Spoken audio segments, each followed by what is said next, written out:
Selon un récent sondage Ipsos, l'ANC, le parti au pouvoir en Afrique du Sud, pourrait perdre dans les régions d'importance en zone urbaine au cours des prochaines élections locales.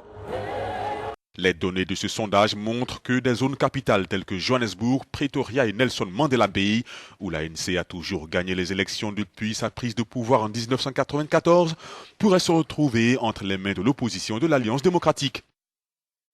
Le soutien de l'ANC à Johannesburg devrait chuter à 31% par rapport aux 59% qu'il avait recueillis lors des récentes élections locales.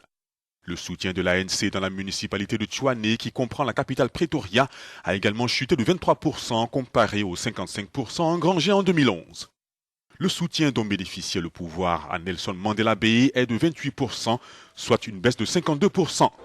L'ANC traverse des moments difficiles tels que les accusations de corruption qui entachent le mandat du président Jacob Zuma et qui ont porté un coup à sa réputation. Le sondage Ipsos suggère que le niveau élevé du chômage et le fait que le pays est au bord de la récession ont laissé beaucoup d'électeurs sur leur faim. Mais l'ANC a rejeté les données de ce sondage, indiquant que ses propres sondages d'opinion indiquent qu'il se porte plutôt bien.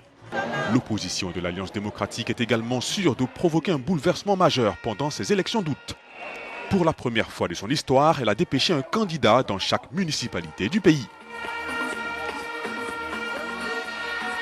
Malgré une récente vague de violentes manifestations antigouvernementales et l'approbation de la note du remboursement de Zuma à hauteur de 34%, certains analystes estiment que tout cela n'aura pas véritablement d'incidence sur les résultats des futures élections.